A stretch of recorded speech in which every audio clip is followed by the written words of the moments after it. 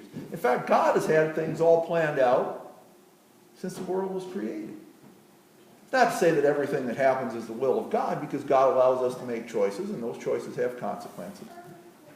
But God has a plan, and God is working to make God's plan come about. God has been working for hundreds of years, for thousands of years. God has been working ever since the universe was created. In fact, God was working before the universe was ever created. And God is still working now, today. God has a plan. God will do whatever is necessary to make sure God's plan eventually comes about. God is a long-term God. Can you and I trust God enough to be long-term people? Because if we can do that, we are going to see that God's going to make some incredible and wonderful things happen. Amen.